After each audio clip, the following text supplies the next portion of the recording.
Oi pessoal, Sérgio Bento aqui, PS 82 em português, a Bíblia sem filtros.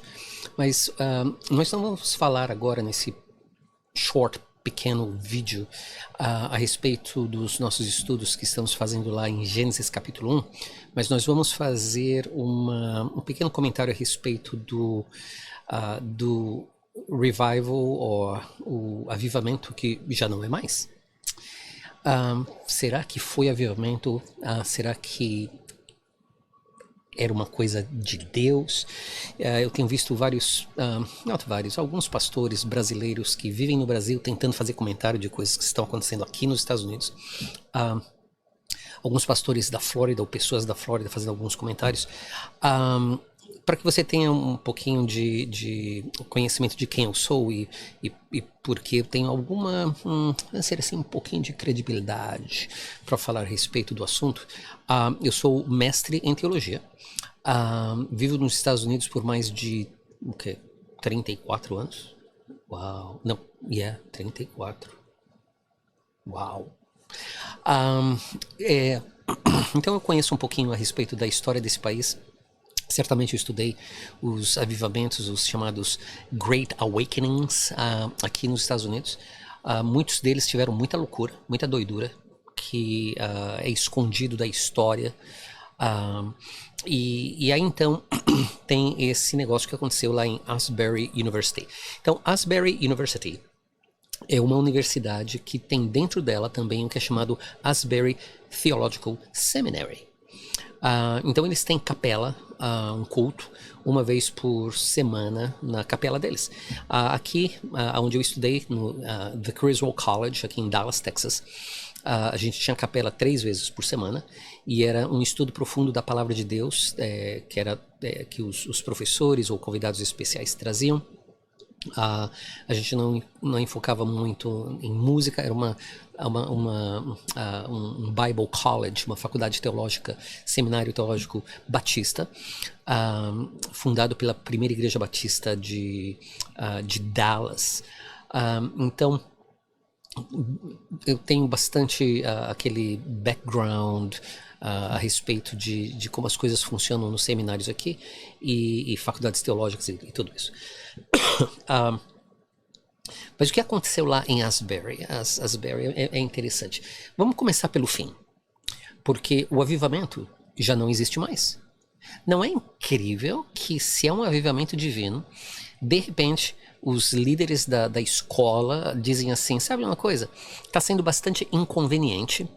E o que vai acontecer aqui é o seguinte: a gente não tem tempo para isso, a gente não tem dinheiro para sustentar isso, a gente não tem banheiro para todas essas pessoas. Então, vamos acabar. E eles deram um prazo aí de 3 dias e de repente acabou.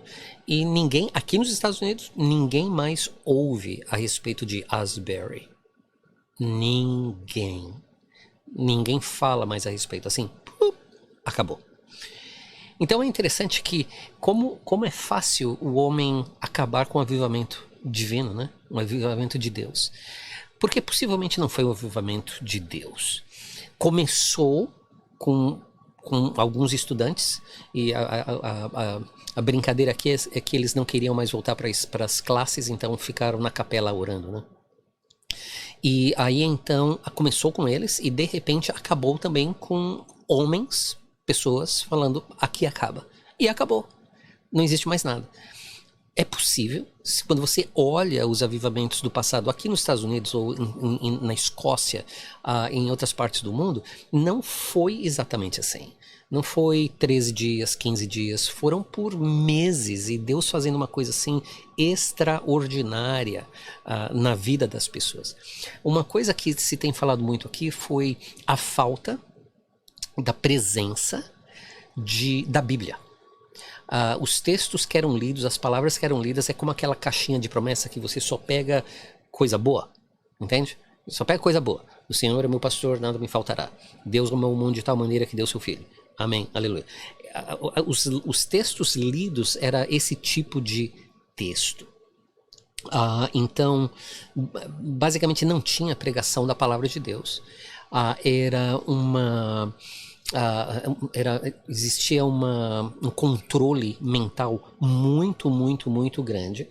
E deixa eu dizer uma coisa para vocês, e talvez vocês conheçam alguma pessoa que estudou nessa escola que eu estou a ponto de mencionar aqui, porque eu não sou politicamente correto.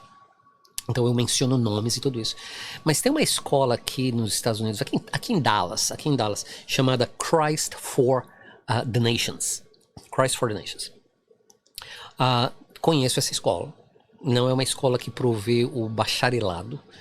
Até onde eu sei, talvez agora sim, mas quando eu estava na faculdade teológica, no seminário, basicamente era nada mais um curso de 2 anos. E múltiplas vezes, conversando com as pessoas que estavam estudando música, eles diziam a respeito dos professores ensinarem métodos de controle de massa, métodos de controle mental. Agora, deixa eu dizer uma coisa para você. Eu sou hipnotista certificado, ok? Então eu conheço essa área de hipnotismo, seja individual ou seja de massa, e eu sei quão fácil é de controlar as pessoas, principalmente numa situação dessa, onde o mundo está de cabeça para baixo, guerras estão passando, a pandemia, aqui nos Estados Unidos o povo está se matando à torto e à direita, uma coisa terrível. Então as pessoas estão buscando algo, e quando eles ouvem algo como o social media, né, dizia e dava essa picture, em inglês a gente fala, dava essa visão de que era uma coisa maravilhosa que estava passando, foi inacreditável que milhares e milhares de pessoas foram para Kentucky. Mas, novamente, será que isso vem de Deus? E esse é um ponto que nós vamos estar considerando ainda mais profundamente agora. Ok. Eu gostaria de começar com um vídeo, vou mostrar para vocês. Eu gostaria que você colocasse atenção nessa menina que está falando.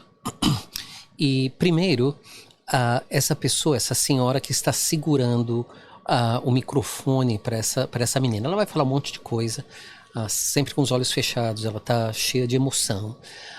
Essa senhora que está segurando o microfone, basicamente é a pastora. É a pastora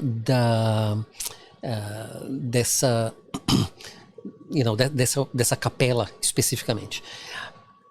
Eu tenho a doutrina, e eu creio que é completamente bíblica, que até hoje, não importa o que a teologia situacional diz nessa revolução feminista, até hoje a posição de pastorado é exclusiva para homens.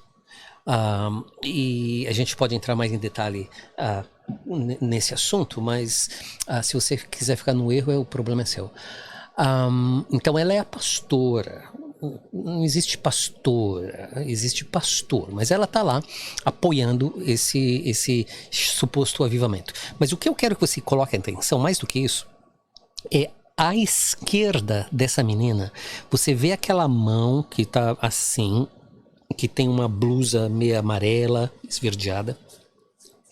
Põe atenção nessa mão e põe atenção na pessoa que vai aparecer lá, porque nós vamos falar a respeito dessa pessoa que vai aparecer lá. Então, fica olhando.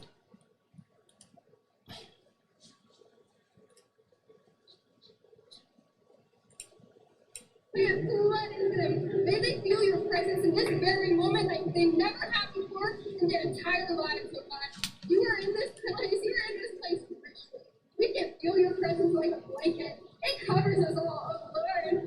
And anyone who has doubt, and they don't believe that this prayer, or the prayers of others here are like, they don't believe these words are meaning anything. They don't believe God hears. God hears. God hears every single prayer we ever prayed. He is listening right now. And even if he doesn't answer our prayers today, that doesn't mean he's not going to answer them. Because he's working in all of our lives. Você viu? Deixa eu voltar aqui um pouquinho. E olha aquela pessoa. Teve um rapaz aqui nos Estados Unidos que disse assim: ele parece gay. será que ele é? Quem é ele? Talvez seja um menino Metro. Quem sabe? Mas, então a questão é, quem é esse rapaz? E aqui nos Estados Unidos se descobriu quem ele é. Então eu vou estar mostrando para você quem ele é e o que ele diz a respeito do avivamento. Aqui está a foto dele. O nome dele, ou como ele se apresenta no social media, é Elijah. Elias, em português, Elijah. E eu gostaria de mostrar para vocês quem é Elijah. Eu vou apresentar para vocês o social media dele no Twitter e também no Facebook. Então vamos olhar. Então, aqui no Twitter, ele põe o seguinte: Michigander, ou seja, ele vem de Michigan, do estado de Michigan.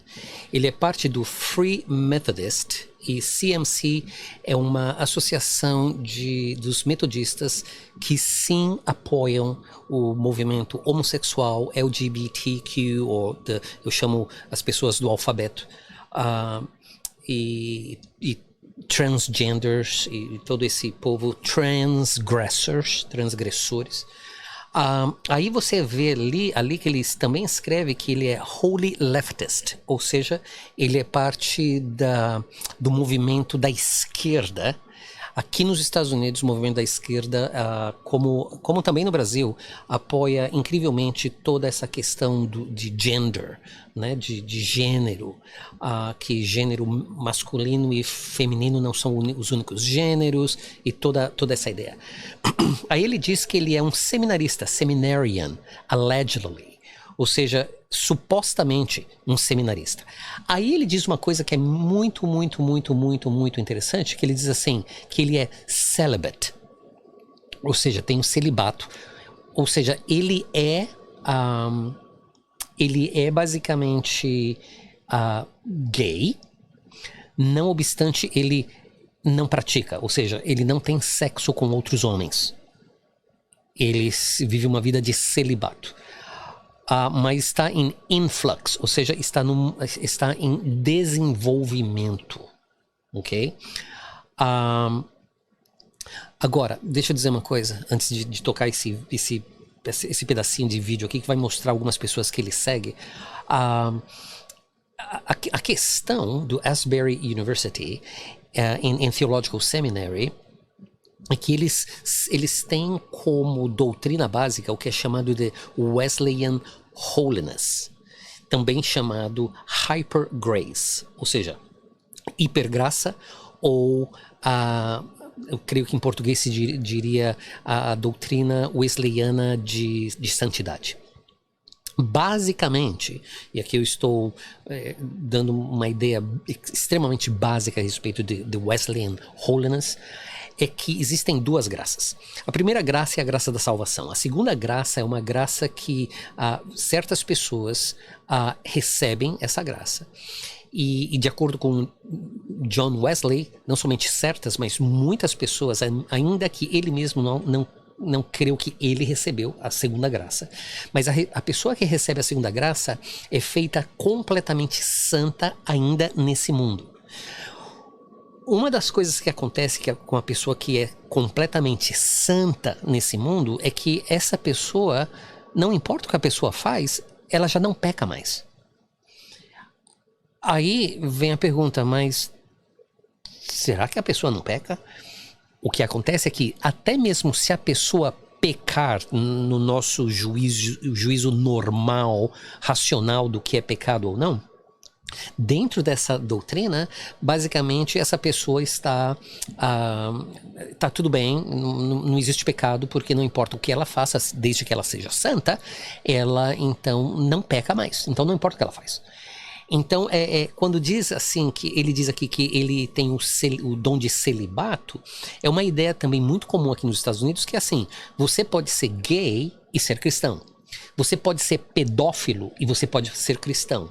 Você pode ser adúltero e você pode ser cristão. Você pode ser um assassino e você pode ser cristão. Você pode ser todas estas coisas, como como a essência da sua existência, a essência do seu caráter. E você pode ser cristão desde que você não pratique tais coisas. Ou seja, imagina se lá na tua igreja tem um pedófilo não praticante que é professor das crianças. É cristão. Então ele não pratica mais, porque ele tem um dom de celibato, né? Usando essa terminologia de uma maneira mais genérica. Ele tem esse dom de celibato, ou seja, de não praticar a pedofilia. Então você põe ele lá para ser professor das criancinhas de 3 a 5 anos de idade. Você faria isso? Aí você tem o cara que é assassino. Na sua essência e no seu caráter, mas ele é cristão. E ele trabalha na cozinha com aquelas facas daquele tamanho. Você confiaria nele? Você confiaria? De forma alguma. Então não faz sentido, não faz sentido uma pessoa falar que a pessoa é gay e tem o dom de celibato e é cristão. Porque a essência do cristianismo, a essência de ser cristão é a transformação do nosso ser, da nossa mente, de quem nós somos. Nós nascemos novamente, nós somos feitos uma nova pessoa, um novo homem ou uma nova mulher. Então não faz sentido. Agora, dá uma olhadinha, eu acho que é nesse vídeo aqui, em quem ele segue. Se não é nesse vídeo, é no próximo. Eu acho que vai ser no próximo. Deixa eu dar uma adiantadinha. Não, aqui. Antes de chegar aqui, aí olha o que ele diz aqui. Então esse cara, Elijah, que parece que o nome dele é Edward Versailles, ele diz assim, em inglês: Did you know, você sabia que POC é People of Color, ou seja, pessoas de cor. Você sabia que pessoas de cor, mulheres e queer, ou seja, gays, transgenders, toda essa pessoa, esse povo. Você sabia que são essas pessoas, esses estudantes, que estão liderando o culto por 8 dias? Eu olhei horas e horas e horas e horas do Asbury Revival live e também vídeos que foram que estavam disponíveis. Se você colocar atenção, ele está falando a verdade. Pelo menos aqui ele não está mentindo. Você vai ver um número incrível de pessoas de cor, ou seja, negros, na grande maioria. Um número incrível de mulheres. Eu olhei um vídeo que tinha mais ou menos 100 pessoas num palco e havia um homem branco. O resto eram jovens, de homens e mulheres negros, mulheres brancas e um número sem fim de pessoas que pareciam ou tinham aquela atitude, aquela aparência de pessoas que são gays ou lésbica. Muito interessante. Muito, muito, muito, muito interessante. Aí ele diz assim...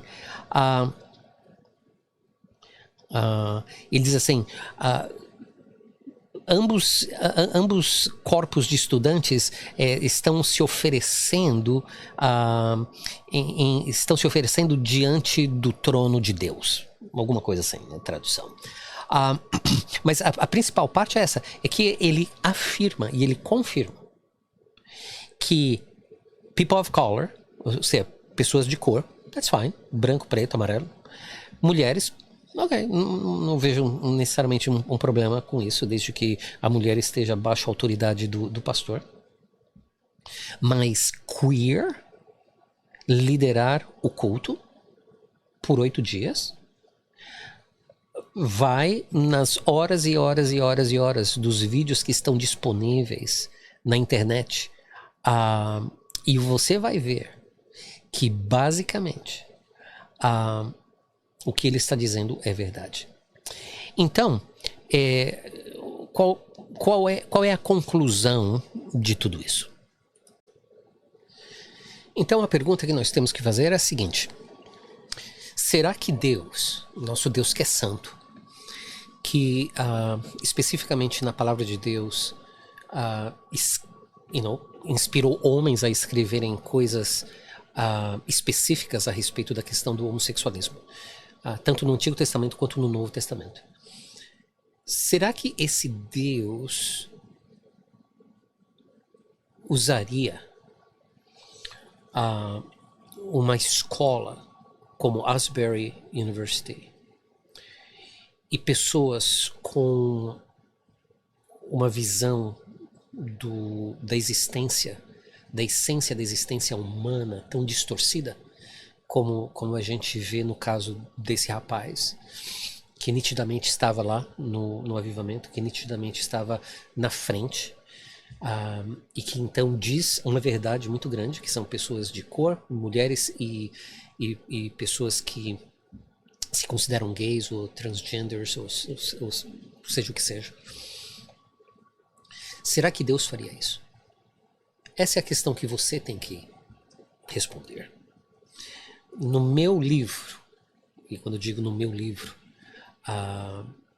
que é a Bíblia, que na realidade é o livro de Deus, Deus é bem claro em dizer que tais pessoas que praticam tais coisas não herdarão o reino de Deus. Isso é triste. Eu creio que o erro que os cristãos cometeram e continuam cometendo é de fazer de tudo isso uma coisa política. E certamente Satanás, usando o pessoal do outro lado, ele levanta as pessoas para então atacarem, né? Principalmente o cristianismo e o judaísmo. Ninguém ataca o islamismo. Que islamismo, se você atacar eles, vão lá, joga uma bomba na sua cabeça e morre 100. Mas cristão a gente aguenta, porque a gente sabe que a vingança vem do Senhor. Os judeus aguentam também até que você toque muito, e aí eles também têm bomba nuclear que pode fazer um pouquinho de dano. Então o que acontece? É a sua decisão. O que você acha que a Bíblia diz? Qual é a interpretação correta da palavra de Deus? Eu não tenho dúvida. Deus não aceita tal posição de entendimento da essência da existência humana. E eu não creio que Deus se autocontraria, se é essa a palavra, em usar algo que na Bíblia ele condena. Não dessa maneira. Então, fica para você. Você faz sua decisão. Somente saiba disso. Que a decisão que você fizer, você terá que dar contas a Deus. Não a mim. Não a ninguém. Você vai ter que dar contas a Deus. Eu escolhi o meu caminho. Eu creio na interpretação de uma palavra divina chamada Bíblia, que nela não existe erros, que é infalível e não tem muitas interpretações, tem uma interpretação, possivelmente várias aplicações em diferentes textos, mas é uma palavra. Deus condena o homossexualismo. Deus condena tudo que vai contra o que nós chamamos a criação. Lá em Gênesis capítulo 1, quando Deus criou também um homem e uma mulher. Deus ama a todas as pessoas. E como Ele gostaria que todos nós, e não é somente homossexuais, não, os adúlteros, os mentirosos, aqueles que matam o corpo, mas também matam o caráter. Como Ele gostaria que sua própria igreja se arrependesse das coisas horríveis que acontecem dentro daquelas quatro paredes. Como Ele gostaria que pastores se arrependessem de serem covardes e não pregar a palavra de Deus. Como Ele gostaria que os homens que se chamam cristãos fossem homens e as mulheres fossem mulheres. Sabe o que o pecador faz? O pecador peca. Mas se você perguntar para um cristão o que um cristão deveria fazer, muitos não sabem. Mas existem duas coisas que o cristão pode fazer. Uma está lá em Gálatas 5, quando Paulo fala a respeito do fruto do Espírito. Porque conta Este fruto que inclui paz, benignidade, beneficência, amor sobre todas as coisas. Não existe lei. Aí você vai lá em João capítulo 15, Jesus falando a respeito do galho que não dá fruto. E como ele gostaria que aquele galho desse fruto. Mas porque não dá fruto, ele tem que cortar. A decisão é sua. O avivamento de Asbury já não existe mais. Ninguém nem mais fala a respeito. Mas nós estamos ainda aqui. E nós podemos falar que Deus amou o mundo de tal maneira que entregou o seu único filho, unigênito, para que todo aquele que nele crê não se perda, mas tenha vida eterna. Deus te ama. Não importa onde você esteja. Não importa o que você fez. O que importa é hoje. Hoje é o dia aceitável do Senhor. Hoje Ele te quer. E eu espero que você possa tirar um pouquinho os olhos de tudo que está acontecendo no mundo, pelo menos por um momento. Concentrar os teus olhos no teu coração, na tua mente, e finalmente dizer assim: eu preciso de Jesus. Eu já não tenho mais esperança. Eu já não sei mais o que fazer. Senhor, perdoa-me. Eu aceito a Jesus Cristo como meu Senhor e meu Salvador. Faz de mim um homem novo. Ou se você é mulher, faz de mim uma mulher nova. Eu entrego minha vida a Ti, desde agora e para sempre. Amém. Que Deus te abençoe. E a gente se vê no próximo vídeo.